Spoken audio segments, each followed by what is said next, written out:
Assalamualaikum warahmatullahi wabarakatuh.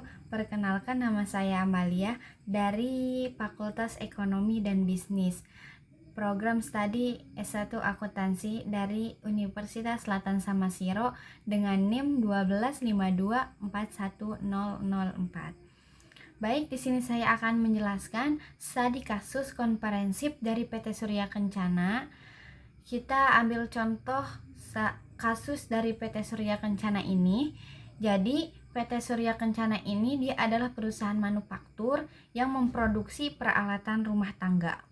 Nah, dia ini udah berdiri 15 tahun. Nah, jadi si PT Surya Kencana ini karena udah berdiri lamanya 15 tahun, jadi dia ingin mendaftarkan perusahaannya agar menjadi perusahaan publik ke Bursa Efek Indonesia. Nah, maka dari itu, laporan keuangannya ini harus diaudit dengan auditor yang handal. Nah, jadi pada awal kondisi auditnya ini sebenarnya laporan keuangannya itu sudah sesuai dengan standar akuntansi keuangan dan bukti-bukti yang mereka kasih juga udah cukup dan tepat dan meyakini bahwa standar pekerjaan di lapangan itu terpenuhi. Terus juga pengendalian internal manajemen PT Surya Kencana juga sudah sesuai dengan Sarbanes-Oxley. Nah, namun pada saat si PT Surya Kencana ini diaudit, ada beberapa skenario yang terjadi pada si PT Surya Kencana ini. Awalnya sih PT Surya Kencana ini tidak bermasalah. Laporan keuangannya pun sudah sesuai dengan standar akuntansi keuangan di Indonesia, gitu ya. Dia juga udah siap untuk di IFO, namun setelah si auditor ini menelusuri, ternyata auditor ini menemukan berbagai macam hal yang akan mengancam laporan keuangannya dan keandalan independensi auditornya. Nah, terutama yang terjadi masalahnya ini terkait penyimpangan standar akuntansi, pembatasan audit, pelaporan pengendalian internal, konsistensi aplikasi prinsip akuntansi, kelangsungan independensi auditor, proses pengambilan keputusan auditor dan materialitasnya, dan lebih dari satu kondisi. Nah, hal ini yang akan kita bahas dari pertanyaan studi kasus dari PT Surya Kencana ini. Oke, yang pertama ada laporan audit standar tanpa pengecualian. Ada 7 bagian laporan audit standar tanpa pengecualian. Yang pertama ada judul laporan. Di bagian judul harus ada independen. Tujuannya supaya pembaca tahu kalau auditor bekerja secara jujur, tidak memihak siapapun. Contohnya laporan audit independen. Yang kedua ada alamat laporan. Biasanya laporan diajukan ke Dewan Direksi atau para pemegang saham, bukannya ke perusahaan langsung. Ini menunjukkan kalau auditor berdiri di luar perusahaan, alias benar-benar independen. Yang ketiga ada paragraf pendahuluan. Di bagian awal laporan dijelaskan bahwa auditor sudah dilakukan atas laporan keuangan perusahaan seperti neraca, laba rugi, dan arus kas. Jadi pembaca tahu laporan ini hasil audit, bukan sekedar review biasa. Yang keempat dari laporan audit standar tanpa pengecualian ini ada tanggung jawab manajemen. Di sini dijelaskan bahwa laporan keuangan adalah tanggung jawab manajemen, bukan auditor. Manajemen yang harus memastikan laporan itu benar dan tidak ada kesalahan besar.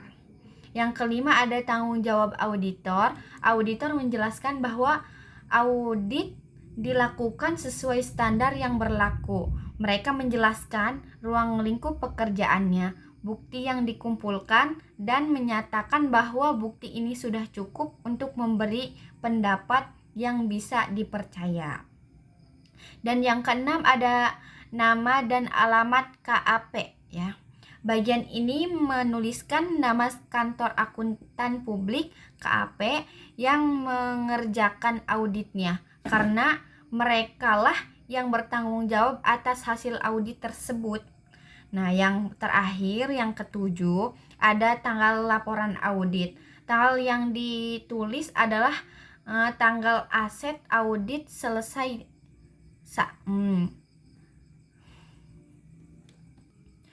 Oke, yang terakhir atau yang ketujuh ada tanggal laporan audit. Tanggal yang ditulis adalah tanggal saat audit selesai dilakukan. Ini penting supaya pembaca tahu sampai kapan auditor bertanggung jawab terhadap peristiwa yang mungkin memengaruhi laporan keuangannya. Oke, selanjutnya kita ke pertanyaan yang kedua, yaitu ada pelaporan pengendalian internal. Jadi pelaporan pengendalian internal ini menjelaskan bagaimana perusahaan menjaga keakuratan laporan keuangannya. Biasanya dibuat terpisah dari laporan keuangan utama. Ada beberapa bagian dari pelaporan pengendalian internal ini. Yang pertama ada pendahuluan, ruang lingkup, dan pendapat. Menjelaskan tugas auditor, tanggung jawab manajemen, dan hasil penilaian pengendalian internal. Yang kedua dari bagian pelaporan pengendalian internal ini ada kerangka kerja, yaitu menyambut standar yang dipakai untuk menilai pengendalian internalnya. Dan yang ketiga ada paragraf tambahan yang menjelaskan arti pengendalian internal dan keterbatasannya, atau tidak bisa 100% bebas kesalahannya. Dan yang keempat ada waktu penilaian, yaitu berlaku untuk akhir tahun fiskal terakhir. Dan yang kelima dari bagian pelaporan pengendalian internal ini ada paragraf terakhir atau memberi tautan ke laporan audit keuangan yang terpisah. Oke, selanjutnya kita ke pertanyaan nomor 3, yaitu ada konsisten akuntansi, prinsip akuntansi, yaitu di mana prinsip akuntansi harus dipakai secara konsisten dari tahun ke tahun. Kalau ada perubahan besar atau material dalam cara perusahaan menerapkan prinsip akuntansi, auditor harus menambahkan paragraf penjelasan di laporan auditnya. Ada contoh perubahan yang mempengaruhi konsistensi dan perlu dijelaskan, yaitu ada perubahan prinsip akuntansi. Misalnya dari metode FIFO ke LIFO gitu ya, harus dijelaskan secara jelas kenapa dipindahkannya. Terus yang kedua ada perubahan entitas pelaporan, seperti penambahan anak perusahaan dalam laporan gabungan. Dan yang ketiga ada koreksi kesalahan besar yang sebelumnya memakai prinsip akuntansi yang salah. Terus sedangkan perubahan yang tidak memengaruhi konsistensi, jadi tidak perlu disebut di laporan audit, yaitu ada 4 contoh. Yang pertama ada perubahan entitas seperti umur manfaat aset. Yang kedua ada kesalahan kecil, misalnya hitungan materialitasnya. Dan yang ketiga ada perubahan format penyajian laporan. Keempat ada perubahan karena peristiwa baru, seperti pembukaan usaha baru atau menjual anak perusahaan. Oke, selanjutnya kita ke pertanyaan nomor 4, yaitu ada kelangsungan usaha.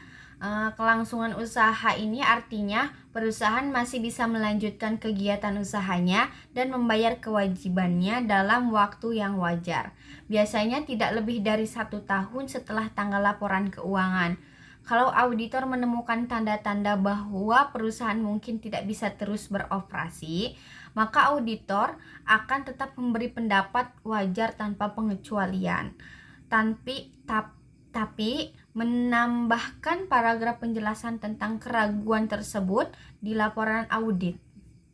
Namun, dalam kasus yang sangat parah, auditor juga bisa memilih untuk tidak memberikan pendapat atau disclaimer of opinion, walau hal ini jarang sekali dilakukan. Oke, selanjutnya kita ke pertanyaan nomor 5 ya. Jadi ada keterlibatan auditor lain. Ada 3 alternatif yang tersedia untuk auditor utama dalam laporan audit wajar dengan pengecualian, tidak wajar, atau menolak memberikan pendapat.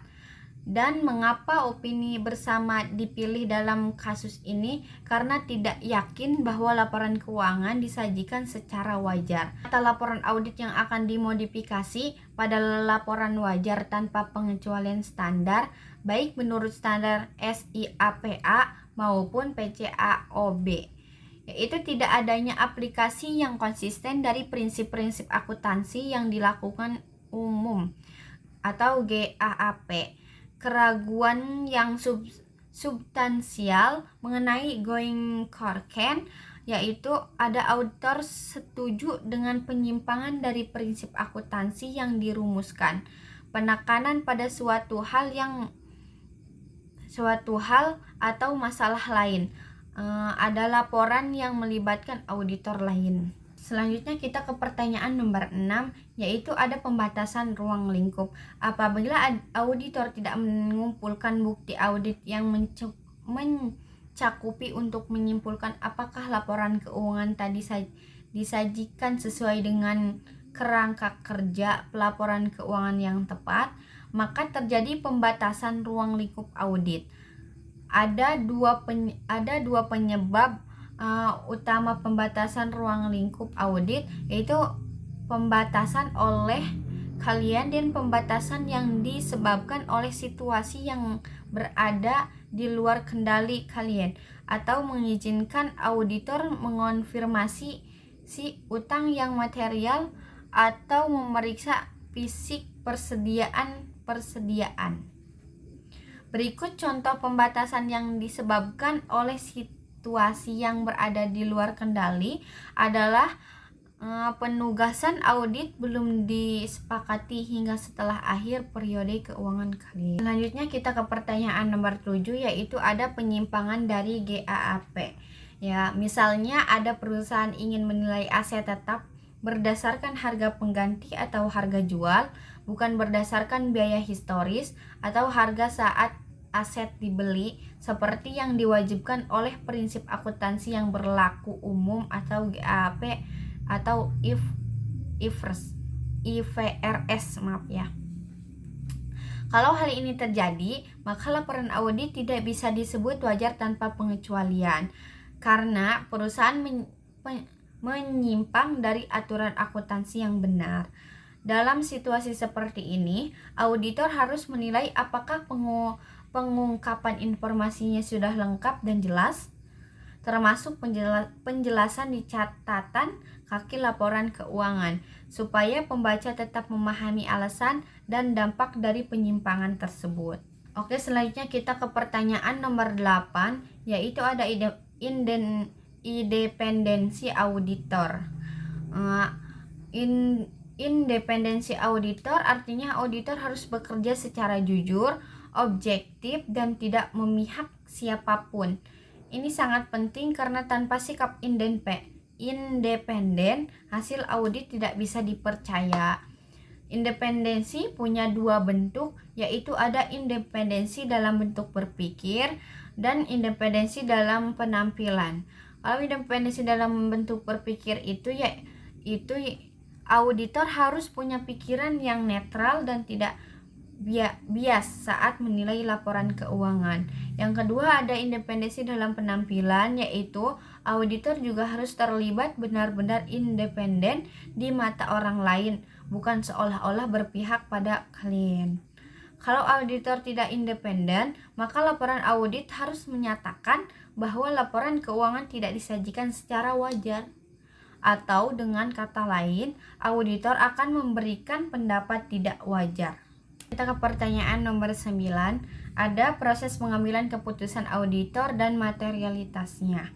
Materialitas berarti seberapa besar pengaruh suatu kesalahan atau penyimpangan terhadap laporan keuangan. Auditor menggunakan pertimbangan ini untuk menentukan jenis pendapat audit yang akan diberikan.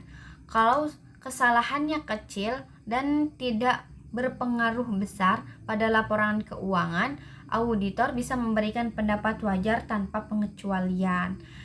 Contohnya, perusahaan langsung mencatat semua perlengkapan kantor sebagai beban, padahal sebagian belum dipakai. Kalau jumlahnya kecil, itu tidak masalah. Tapi kalau kesalahannya besar dan bisa mengubah arti laporan keuangan, auditor harus menolak memberi pendapat atau memberi pendapat tidak wajar, tergantung situasinya ya.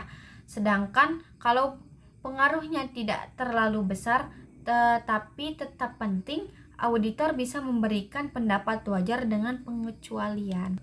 Oke, selanjutnya kita ke pertanyaan nomor 10 ya, atau pertanyaan terakhir. Ada lebih dari satu kondisi. Jika dalam audit ada lebih dari satu masalah dan auditor tidak bisa mendapatkan bukti yang cukup, maka paragraf pertama bagian tanggung jawab auditor harus diubah untuk menjelaskan hal itu. Lalu, dua paragraf terakhir dari bagian tanggung jawab auditor dihapus supaya pembaca tidak salah paham dan mengira bahwa bagian lain dari laporan keuangan sudah diaudit dan disajikan secara benar. Singkatnya, perubahan ini dilakukan agar laporan audit jelas dan tidak menyesatkan ketika auditor tidak bisa memberikan pendapat yang pasti. Nah, jadi kesimpulannya, karena ada penyimpangan dari SAK dan kurangnya independensi auditor dan adanya keraguan kelangsungan usaha, maka PT Surya Kencana ini dinyatakan belum bisa memenuhi syarat untuk IPO ke Bursa Efek Indonesia. Baik, itulah yang bisa saya sampaikan. Kurang lebihnya mohon maaf. Wassalamualaikum warahmatullahi wabarakatuh.